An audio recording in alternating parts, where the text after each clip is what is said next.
Olá! O que será que conecta a formação de nações inteiras, o calor de revoluções e, veja só, até a própria língua que muita gente fala hoje em dia? A resposta, por incrível que pareça, está numa história sobre como as palavras às vezes são muito, mas muito mais poderosas do que qualquer exército.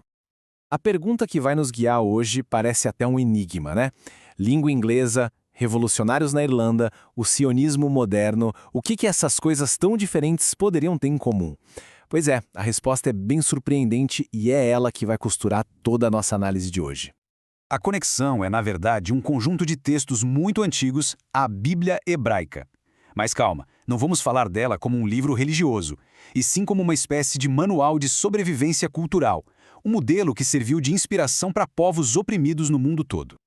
Ok, então vamos mergulhar de cabeça nessa primeira parte. A ideia de que um texto tão antigo pudesse servir de base, de modelo mesmo, para a consciência nacional moderna, soa um pouco estranha, né? Mas vamos ver exatamente como isso aconteceu. Olha, diferente de outras histórias da antiguidade que geralmente escondem a derrota ou tentam dar uma floreada, a Bíblia hebraica faz algo totalmente radical.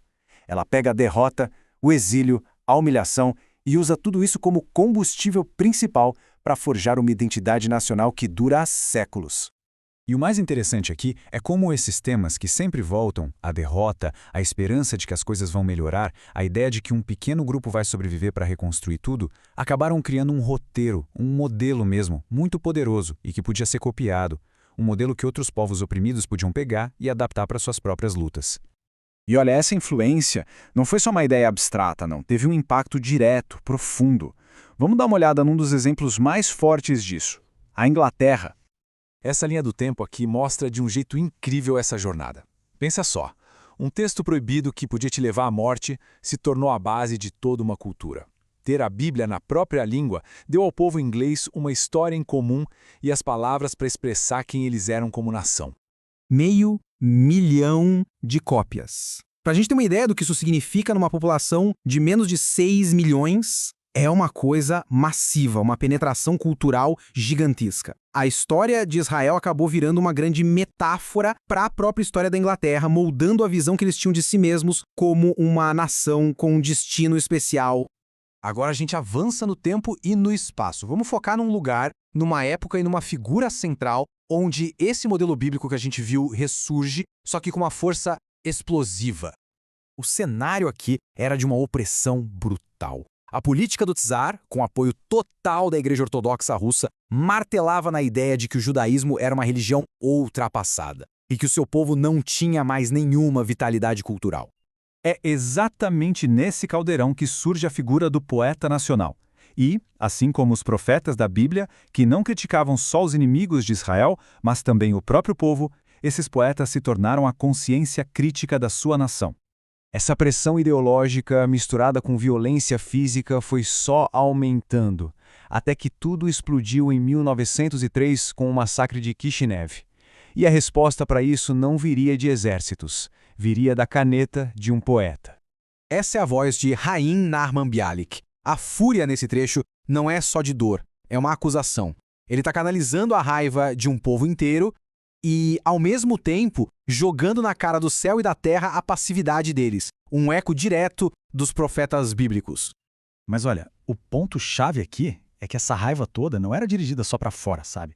Tinha uma briga interna, uma luta profunda acontecendo sobre qual deveria ser a alma, a essência dessa nova identidade nacional que estava nascendo. O Bialik não estava sozinho nessa. Outros poetas estavam na mesma arena, oferecendo visões diferentes e às vezes até opostas sobre como responder à opressão e qual caminho seguir dali para frente. Esse quadro aqui deixa essa tensão bem clara. De um lado a gente tem o Bialik, mergulhado na história judaica, na tradição, no martírio. Do outro, Chauternikovsky, que olhava para a beleza, para a natureza, até para os mitos gregos, defendendo a força do indivíduo em vez do sacrifício do coletivo. A voz do Tchernichovsky é outra. É de autoafirmação física, desafiadora.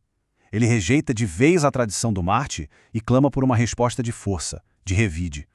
Uma visão alternativa que também colocava fogo nesse debate sobre o futuro do povo.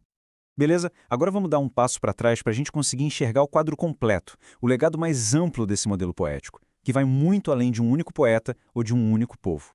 Porque o trabalho do Bialik, assim como o dos profetas lá atrás, revela uma verdade universal sobre como sobreviver culturalmente em tempos de crise política. E essa frase aqui do David Aberbach, ela resume tudo de uma forma brilhante. Quando um povo perde no campo de batalha político, ele ainda pode vencer no campo da cultura. O processo fica bem claro. Primeiro vem a derrota política, que leva à humilhação nacional. Mas aí vem a resposta poética, a arte, que transforma essa dor em algo cultural. E é essa cultura que garante que a identidade da nação sobreviva, mesmo que seu corpo político tenha sido destruído. Então, no fim das contas, o ponto crucial é este. O poeta não está só lamentando o que foi perdido, ele está preservando a essência daquele mundo em palavras, plantando as sementes para um futuro renascimento. É como se a literatura se tornasse a arca que carrega a alma de um povo através da tempestade da história. E a gente termina com essa pergunta para reflexão.